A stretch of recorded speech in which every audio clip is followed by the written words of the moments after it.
दोस्तों, welcome to transition classes. तो friends, आशा રાખું છું તમે બધા મજામાં છો, મસ્ત છો।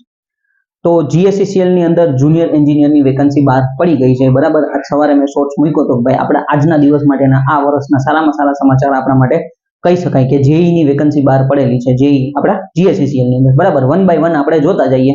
હવે સૌથી પહેલા તો કે આપણી જે પોસ્ટ છે જુનિયર એન્જિનિયર વિદ્યુત સહાયક જુનિયર એન્જિનિયર ની આપણી પોસ્ટ રહેશે, બરાબર। નંબર ઓફ વેકન્સી तो कि जनरली जूनियर एंजीनियर ની જે પોસ્ટ છે એ ચાર પોસ્ટ मतलब કે ભાઈ ચાર બ્રાન્ચ માટે બહાર પડેલી છે। પહેલા નંબરનું ઇલેક્ટ્રિકલ મિકેનિકલ આઈસી એટલે કે ઇન્સ્ટ્રુમેન્ટ અને કંટ્રોલ, અને ત્યાર પછી EC electronics and communication engineering માટે। હવે એની અંદર તમે જો ઇલેક્ટ્રિકલ માટે ટોટલ 55 વેકન્સી બહાર પડેલી છે, મિકેનિકલ માટે પણ 55 વેકન્સી છે, આઈસી માટે 20 છે અને ઈસી માટે 5 છે। કેટેગરી વાઇઝ તમે આપણા જે ડિટેલ નોટિફિકેશન છે એ આપણા બધા જ WhatsApp ગ્રુપ ટેલિગ્રામ ગ્રુપની અંદર મોકલી દેવામાં આવેલી છે। ન જોડાણા હોય તો ખાસ જોડાય અને એમાંથી તમે મેળવી શકો છો, ઓકે। એટલે આટલી વેકન્સી છે, કેટેગરી વાઇઝ તમે પીડીએફ માં જોઈ લેજો, ઓકે। હવે ઓપનિંગ ડેટ તો કે ફોર્મ ભરાવાના ઓનલાઈન આપણા ફોર્મ ભરાવાના ક્યારથી શરૂ થાય છે તો કે 4/7/2025 આજે પહેલી તારીખ થઈ છે એટલે કે 4 તારીખે થી ફોર્મ ભરાવાના ચાલુ થશે। 2 દિવસ આપણે વેઇટ કરવાનો છે। લાસ્ટ ડેટ ખાસ ધ્યાન દેજો, 24/7/2025 ના રોજ લાસ્ટ ડેટ છે, બરાબર। છેલ્લે સુધી રાહ ન જોતા, હર વખતે કહું છું, બરાબર। શરૂઆતના 1-2 દિવસ જોઈ અને ફોર્મ ભરી દેવાનું છે, એટલે કંઈ પણ ઇશ્યુ આવે તો છેલ્લે સુધીમાં રિઝોલ્વ થઈ જાય, પ્રોબ્લેમ આપણે સોલ્વ કરી શકીએ, બરાબર। છેલ્લે ફોર્મ ભરશો તો કંઈક ફીમાં ને એમાં કંઈક ઇશ્યુ થઈ જશે તો ફોર્મ રિજેક્ટ થશે તો તમે જવાબદાર રહેશો, બરાબર। એટલે 24/7 છે, 24 જુલાઈ જે છે એ આપણો લાસ્ટ ડેટ છે, એની પહેલા તમારે ફોર્મ ભરી દેવાનું થશે। ફીઝની વાત કરીએ તો કે 500 રૂપિયા અનરિઝર્વ ઈડબ્લ્યુએસ, અહીંયા ઈબીએસ થઈ ગયું છે, અહીંયા ઈડબ્લ્યુએસ આવશે, બરાબર। ઈડબ્લ્યુએસ કેટેગરી માટે અને ઓબીસી કેટેગરી માટે 500 રૂપિયા છે। 250 રૂપિયા એસસી એસટી અને પીડબ્લ્યુડી કેન્ડિડેટ માટે 250 રૂપિયા છે। આ તમારે એક્ઝામિનેશન ફી તમારે પે કરવાની છે, બરાબર। સેલેરીની વાત કરીએ તો કે ભાઈ પહેલા 2 વર્ષ આપણે જે વીએસ તરીકે હોય છે, બરાબર, એટલે કે જેને આપણે એમ કહી દઈએ પરમાનન્ટ પહેલા 2 વર્ષ માટે આપણે નથી હોતા, બરાબર। વીએસ પીરિયડ આપણે જેને કહેવામાં આવે છે। ફર્સ્ટ યરમાં તમને 48100 ફિક્સ પેમેન્ટ મળશે પહેલા વર્ષ માટે દર મહિને, બરાબર। ત્યાર પછી સેકન્ડ યર તમારું 50700 રૂપિયા થઈ જશે, એટલે બીજું વર્ષ મતલબ કે એક વર્ષ કમ્પ્લીટ થઈ જાય, બીજું વર્ષ સ્ટાર્ટ થશે એટલે તમને 50000 રૂપિયા પર મંથ સેલેરી આપવામાં આવશે। આ ફિક્સ હોય છે 2 વર્ષમાં।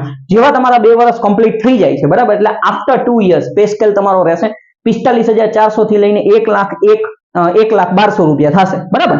આ તમારું પે સ્કેલ છે, એટલે એનો મતલબ એવો થયો કે બેઝિકલી તમે જુઓ 45400 ને ગુણ્યા 1.5 કરી નાખો એટલે એની આસપાસની સેલેરી થાય, બરાબર।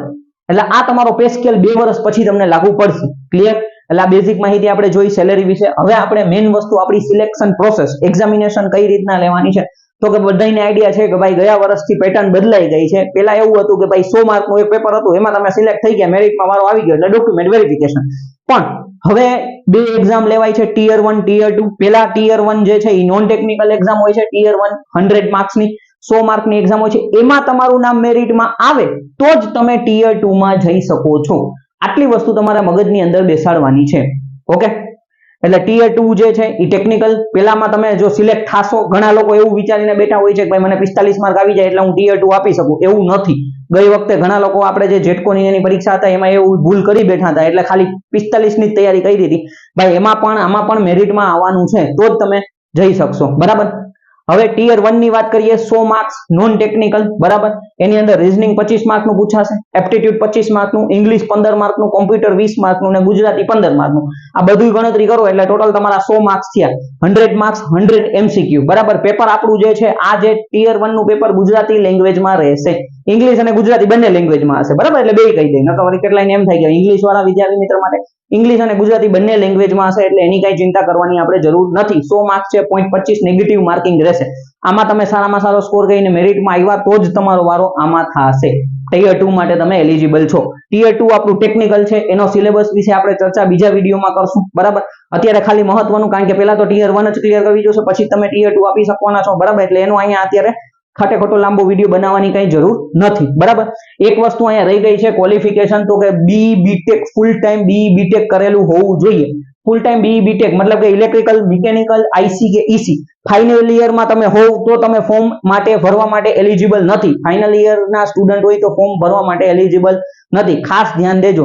ફૂલ ટાઈમ બી બીટેક કરેલું હોવું જોઈએ। D2D કરેલું હોય, ડિપ્લોમા પછી ડિગ્રી કરેલું હોય તો પણ તમે અહીંયા ફોર્મ ભરી શકો છો, એટલે બી કરેલું કમ્પલસરી હોવું જોઈએ। બીજા નંબરનું ફાઇનલ યરમાં બેકલોગ ન હોવી જોઈએ। 7 અને 8મા સેમેસ્ટરમાં જે લોકોને બેકલોગ હોય તો એ લોકો માટે ખરાબ સમાચાર કહી શકાય કે ભાઈ એ લોકોને ફોર્મ ભરવાની મનાઈ કરેલી છે, બરાબર. નોટિફિકેશનમાં લખેલું છે કે ભાઈ 7th અને 8th સેમ વિધાઉટ બેકલોગ તમારું ક્લિયર કરેલું હોવું જોઈએ, બરાબર.